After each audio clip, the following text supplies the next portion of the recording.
ગોપીઓ સાથે રાસલીલા એટલે ગોપીઓ સાથે જે રાસલીલા રમી કૃષ્ણ ભગવાન એ ફોટો આવ્યો છે. આ બેટ દ્વારકાની બાજુમાં છે આ ગોલ્ડન મંદિર એટલે કે મંદિરમાં ઘણી બધી મૂર્તિઓ છે ગોલ્ડન. એટલે જોઈ લો મસ્ત બધાના ગુરુજી ઋષિમુનિની બધી મૂર્તિઓ આવેલી છે. જમનદની ઋષિ આ અલગ અલગ ઋષિ છે બધા. નારાયણ ઋષિ ને જોઈ લો આ ગોપીઓ બધી નાય છે તલાવડીમાં અને જો કૃષ્ણ ભગવાન ઉપર બેઠા છે. એટલે કાનુડો તો કાનુડો છે ભાઈ. ચીર હરણ આ ચીર હરણ અને આ કોણ છે રાક્ષસ હવે એ નામ ના આવડતું મને. જોઈ લો મીરાબાઈ વગાડે છે એમના ભજન ગાય છે. મીરાબાઈ ભક્તિ મીરાબાઈની ભક્તિ. હવે આ કોણ છે આ રાસલીલા રમે છે જો રાધા કૃષ્ણ રાસલીલા. એટલે કૃષ્ણ ભગવાનની બહુ ઘણી કહાની મોટી છે. જો વલ્ભાચાર્ય આખા બ્રિજમાં આવું ગોલ્ડન ઓલું મંદિર જ છે એવી રીતના. એટલે કે અંદર જો આવી બધી મૂર્તિ બનાવેલી છે ઋષિ મુનિઓની. સાંદીપની ઋષિ હોય કે ધન્વંતરી ઋષિ આ બધા લગભગ ભગવાન કે ગુરુજી કે મહાંત સંદીપની ઋષિ જોઈ લો છે ને. બધા સંદીપની આશ્રમ સંદીપની ઋષિ આ બધા લગભગ મૂર્તિ અહીં આવી ગઈ છે.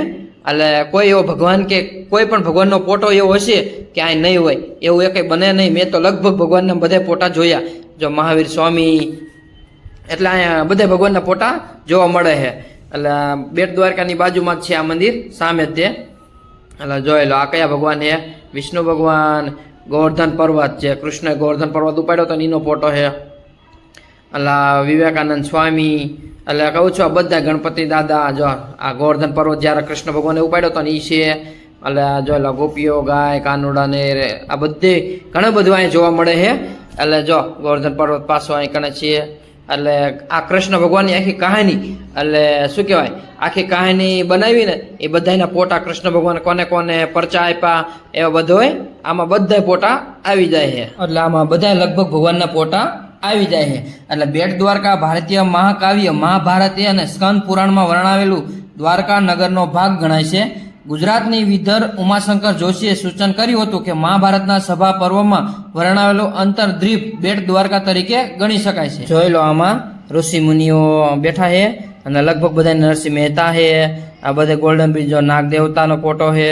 એટલે આવા બધા આમાં લગભગ ભગવાનના નાગ દેવતાના શંકર ભગવાનના કે કોઈ પણ ભગવાનના લક્ષ્મીજી હોય કે પાર્વતીજી કોઈ પણ ભગવાનના ફોટા લગભગ ફોટા અહીંયા આ મ્યુઝિયમમાં કે મંદિરમાં છે. જોઈ લો શેષનાગ રાધાજી કૃષ્ણજી બેઠા છે અને જોઈ લો આખું મંદિર ગોલ્ડન છે. જોઈ લો આગળથી જોઈ લો આ ફોટો આવી રીતનો છે શેષનાગનો. જ્યારે એક સમયે કે સતયુગમાં ભગવાન આવી રીતે શેષનાગ પાસે બેઠા હતા. એટલે એવું કઈક ચિત્ર કહેવામાં. જોઈ લો સોને કી દ્વારકા ચાર ધામો દશાવતાર. દુશાસન દ્વારા દ્રૌપદીનું વસ્ત્રાણ એટલે કે સાડી ખેંચે છે. જોઈ લો બધા રાજાઓ બેઠા નીચું જોઈને તોય કાંઈ કરી શકતા નથી ને કાંઈ બોલી શકતા નથી. જો આવો કંઈક ફોટો હતો. અને આ કયો આ ભીષ્મ પિતાને એટલે કે ઉપરથી ભાલું નીચેથી ને ભાલા અને એનું ક્યાંય મોત નહોતું એને આવી રીતે મારવામાં આવ્યો હતો. અને આ કયા ઋષિ મુનિઓ છે ને એમનું નામ ના આવડતું. આ સ્વામીનું છે કંઈક. ચાલો આગળ જઈએ આપણે. આ ઋષિ મુનિ છે આ કયા છે ભૃંગુ ઋષિ. વાહ ભૃંગુ ઋષિ વાહ ભૃંગુ કચ્છ ને ભરૂચ ને ભાંગ્યું તો ભરૂચ ભાંગ્યું એવું કંઈક આવે છે. એટલે આ મંદિરમાં આખા આવી રીતના પોટા મૂર્તિ ને બધું છે. અને આમાં ગોલ્ડન છે ગોલ્ડન મંદિર જેવું. જોઈ લો આ સ્વામીના કંઈક ભગવાન છે. હવે કયા આમનું નામ છે એ નામ ના આવડતું. ચાલો આપણે આગળ જઈએ. આમાં જો આખો ગોલ્ડન બ્રિજ છે. દ્વારકાધીશ જય દ્વારકાધીશ શાંતિ જાળવો. એટલે આમ એકલો ચોખ્ખા છે ને આમ મજા જ આવે અંદર. જોઈ લો મસ્ત મજાનું મંદિર છે. બધી મૂર્તિ એકથી ને એક અલગ અલગ જ છે. બધા ભગવાન આવી જાય છે અંદર. જોઈ લો આખું ગોલ્ડન બ્રિજ ગોલ્ડન મંદિર જ છે આખું. જો રામદેવજી મહારાજ પાથીજી મહારાજ સ્વામી છે બુદ્ધ ભગવાન છે. ચાલો એક મસ્ત મજાનો કૃષ્ણ ભગવાનના નકરા ફોટા ને મૂર્તિ બધું કૃષ્ણ ભગવાનનું આવતું હોય અને એક કૃષ્ણ ભગવાનનો છંદ ગાવો હોય તો કેવો ગવાય. હે વાદળનો ગડગડાટ વીજળીનો ચમચમાટ મેહુલિયો થણગડાટ થાય થાય એવી ભીંજેલી રાધાના મનડાના મોર આજ માધવને મળવા રે આવે આવે રે રાજ માધવને મળવા રે આવે આવે. જય દ્વારકાધીશ. ચાલો એક કૃષ્ણ ભગવાનનો બીજો છંદ ગઈ નાખું.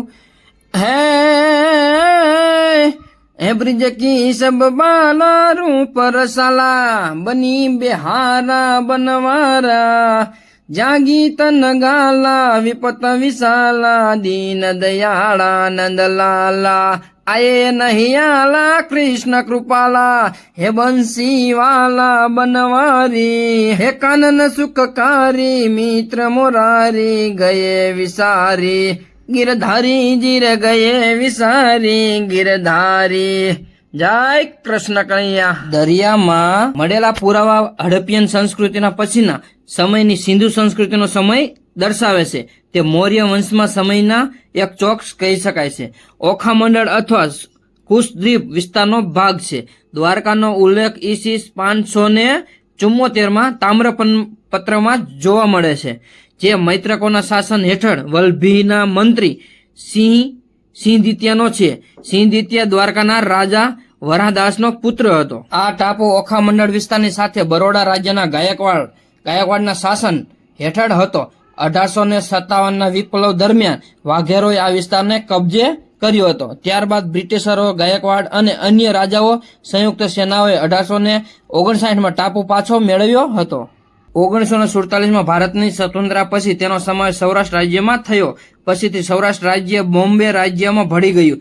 જ્યારે બોમ્બે રાજ્યમાં ગુજરાત રાજ્ય રચવામાં આવ્યું ત્યારે બેટ દ્વારકા દેવભૂમિ જિલ્લામાં આવ્યું અને 2013માં દેવભૂમિ દ્વારકા જિલ્લો જામનગરમાંથી રચવામાં આવ્યો અને બેટ દ્વારકા તેનો ભાગ બની ગયો. જોઈ લો અહીંયા ભગવાન, લગભગ બધા ભગવાનની મૂર્તિ અને લગભગ ભગવાનની મૂર્તિ આવેલી છે. જોઈ લો શેષનાગા, જે 12 જ્યોતિર્લિંગ આવેલું છે ને એ 12 જ્યોતિર્લિંગ રામેશ્વર, નાગેશ્વર, મહાકાલેશ્વર બધાય 12 જ્યોતિર્લિંગની મૂર્તિના નામ લખેલા છે અને અલગ અલગ 12 રાજ્યમાં આવેલા છે. તેમ જોઈ લો પુણે, મહારાજ, ભીમાશંકર, કેદારનાથ આ બધા અલગ અહીં આવેલા છે. ચાલો આપણે મ્યુઝિયમ ને ભગવાનના દર્શન કરી પાછા આપણે આવતા રહ્યા. હવે જઈશું આપણે સિગ્નેચર બ્રિજ ઉપર થઈને, એટલે કે સુદામા સેતુ બ્રિજ ઉપર થઈને પાછા જતા રહીશું. ચાલો આપણે કંઈક ઠંડુ બંડુ પી લઈએ અને સવારનું કંઈ ખાધું નથી, 12 વાગી ગયા છે, 12:30 જેવું થઈ ગયું. ચાલો અહીંયા આપણે મોંગલધામ એટલે કે ભીમરાળા મોંગલધામ છે ને ત્યાં જવાનું છે. આપણે સુદામા સેતુ બ્રિજ પહોંચી ગયા છીએ અને ત્યાં કંઈક આવો નજારો જોવા મળે છે. આ સુદામા સેતુ બ્રિજ ઓખા અને બેટ દ્વારકાને જોડતો એક સુદામા સેતુ બ્રિજ છે.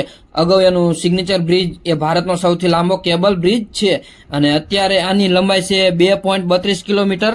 પુલ લાંબો છે, અંદાજે 980 કરોડના ખર્ચે તૈયાર થયો હતો. ઉદ્ઘાટન એનું 25 ફેબ્રુઆરી 2024ના રોજ આપણા લોકલાડીલા વડાપ્રધાન એટલે કે નરેન્દ્રભાઈ મોદી દ્વારા કરવામાં આવ્યું હતું. જોઈ લો પહેલા સ્ટીમર હુડકામાં બેસીને આપણે ઓખા થઈને બેટ દ્વારકા દરિયા હુંરા થઈને જતા હતા અને અત્યારે તો આપણા કેબલ બ્રિજ બની ગયો છે સુદામા સેતુ બ્રિજ.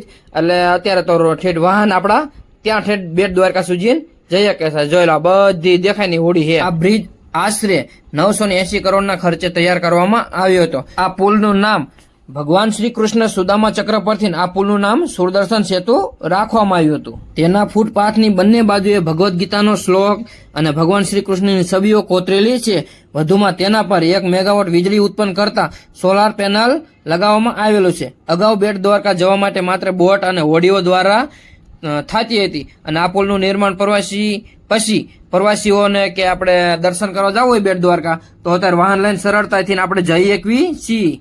જય શ્રી કૃષ્ણ. થોડોક તડકો થઈ ગયો હે, પોટા થોડું ઓલું થઈ જાય છે, પણ ચાલો જો ઉપર મોરપીંછ છે, એનું આકર્ષિત કેન્દ્ર છે. સૌથી આકર્ષણ કેન્દ્ર હોય ને તો ઓલું મોરપીંછ છે, જે કાનુડાનું પીછું રાખતો હતો એ મોરપીંછ. એ સૌથી આકર્ષણ કેન્દ્ર પુલનું લાગે છે. પેલા હુડકામાં બેસીને જતા હતા. હું 2012માં કે 13માં એકવાર આવ્યો હતો, ત્યારે અમે રિક્ષામાં ઓખા ઉતર્યા ને ઓખામાંથી પછી વારા ફરતી જેમ વારો આવે ને હુડકામાં બેસીને આવવાનું. એટલે કે પેલા કે વાહન ઘોડે હુડકા લાઈનમાં ચાલુ થતા બધાના અને એમની રોજીરોટી ત્યારે મળતી હતી. અને પુલ બની ગયો પછી એમને થોડીક અસર થઈ છે, પણ અત્યારે તો આ વાહનથી ને બધા બેટ દ્વારકા જઈ શકે છે. ચાલો આપણો વિડીયો ના એન્ડ કરશું. હવે આપણો વિડીયો ઘણો લાંબો થઈ ગયો છે.